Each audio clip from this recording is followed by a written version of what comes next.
Okay, meet Alex.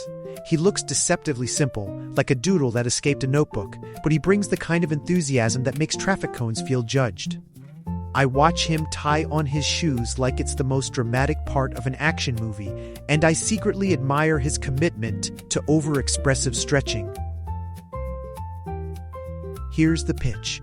12 minutes of purposeful walking mixed with breathing rhythms, done daily, equals a surprisingly big payoff for your brain and stress levels.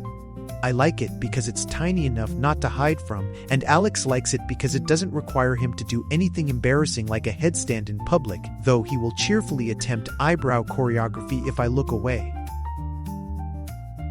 Walking in controlled breathing team up like an oddly effective buddy cop movie. One gets your body moving, and the other calms your nervous system.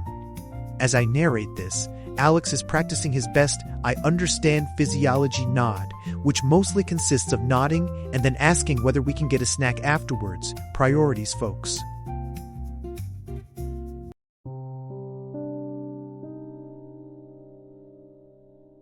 Let me introduce you to the vagus nerve, the unsung calming hero that doesn't want a trophy, just your attention and maybe a consistent breathing pattern. Alex listens like it's the first time someone mentioned a nerve he can actually name, and then promptly asks how many calories a vagal high five burns. I admire his optimism. Controlled breathing lowers cortisol and smooths out heart rate variability, which is a fancy way of saying your brain stops nagging and your body can actually relax. Alex hears variability and tries to variably nod his head at 3 different speeds because of course he does. He's got a PhD in comic timing.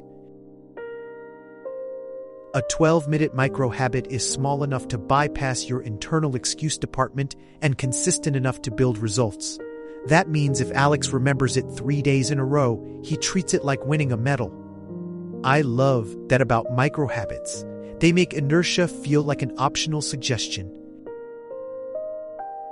Walking gives your prefrontal cortex a quick refresh and clears out rumination like sweeping crumbs off a table. Breathing tames the fight or flight gremlins. Alex likes to imagine his thoughts as actual crumbs and periodically pretends to sweep them with dramatic flair. Yes, he also brought a toy broom once.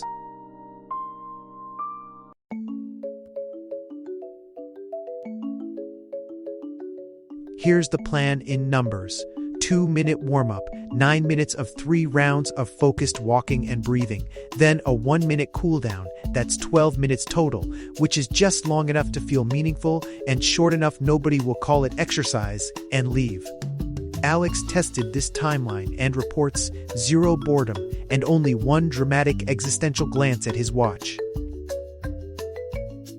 Start with 2 minutes of easy walk. Lift your chest, roll your shoulders back, relax the jaw, yes, I mean you, and yes, Alex practiced jaw relaxation and then promptly made a face. This is the moment you tune into your posture so your body won't throw a surprise protest 3 minutes in. Each 3-minute round has 2 halves, 90 seconds of brisk rhythmic walking with simple step-counted breaths, then 90 seconds of slower mindful walking with longer breaths. I tell Alex to imagine he's both a metronome and a calm ocean, which confuses him for about 5 seconds, and then he decides to be both dramatically. For the brisk 90 seconds, walk with a purposeful stride and use a simple breathing rhythm. Inhale for 2 steps, exhale for 2 steps. That gives you an easy cadence without counting out loud like a metronome. Alex interprets purposeful as swinging his arms like a windmill trying to flies, and I gently redirect him to purposeful, not aerodynamic. Then slow down and switch to a longer breath pattern for 90 seconds. Inhale for 4 steps, exhale for 4 steps, gentle, even, and intentionally paced to lower heart rate. Alex always over-enthuses this part and takes the deepest breaths like he's blowing up an invisible balloon, which is fine because balloons in his head are probably inflatable confidence.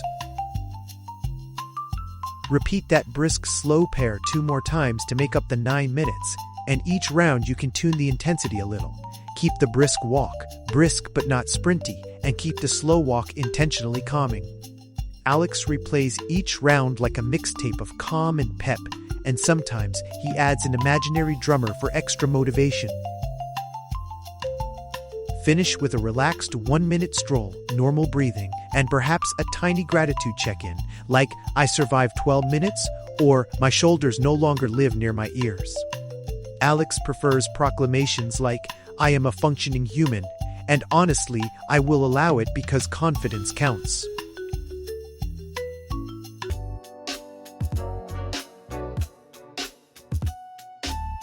Keep your chest lifted, chin level, and shoulders relaxed. It sounds like a fashion instruction, but your nervous system appreciates it.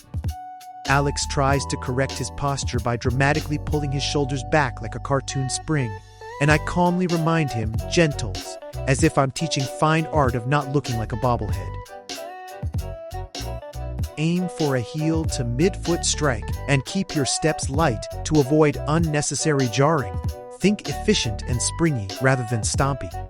Alex hears efficient and attempts to run mathematical calculations on his stride, which is adorable until he trips mentally over his own enthusiasm. If you ever feel lightheaded, slow your breathing, reduce depth, and take a break. You shouldn't pass out while being calmer. That's a paradox we're avoiding.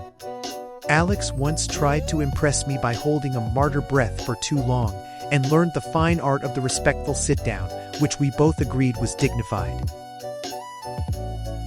No park? No problem. March in place, walk around your living room, or circle your office desk. The rhythm matters more than the scenery. Alex once turned a hallway into a runway and loudly declared it a domestic catwalk while practicing his steps, and to be fair, the cat was impressed.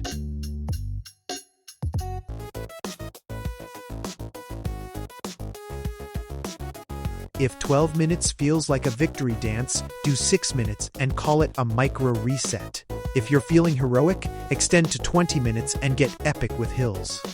Alex once extended his walk to 20 minutes and returned with a heroic tale of a squirrel that judged his slow phase. Validation is relative. If you want a small strength boost, add a set of 8-10 standing lunges or calf raises at the end of each round. Nothing dramatic, just gentle morning toughening. Alex tried the lunges and named them lungy laurels while bowing, which made me award him the honorary laurel. Imaginary, but effective. Track your habit with a calendar, app, or sticky note. The visual streak is a tiny dopamine machine that beats willpower alone. Alex keeps a paper calendar and draws a goofy smiley every day he completes the walk. It's low-tech and high satisfaction, plus his doodles are wildly inconsistent. Slotted into morning routines, mid-afternoon breaks, or right after stressful Zoom calls, it's flexible and works best when paired with something you already do. Alex experimented with post-lunch walks and declared them the digestive dance, then promptly fell asleep on a bench for approximately 2 minutes, which I call optimal digestion time.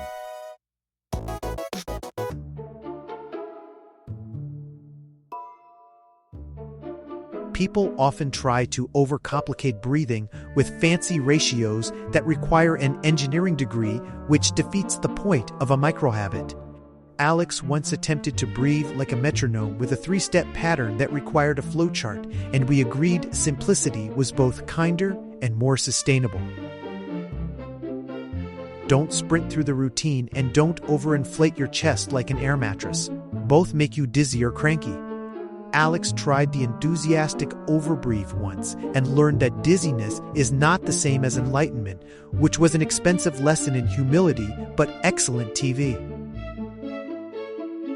Doing one epic session and then nothing for 2 weeks is less effective than small daily consistency. This is the microhabit gospel. Alex is a believer in the one great walk every blue moon method, which he admits is more romantic than effective. We gently steer him back to regularity with promises of small rewards.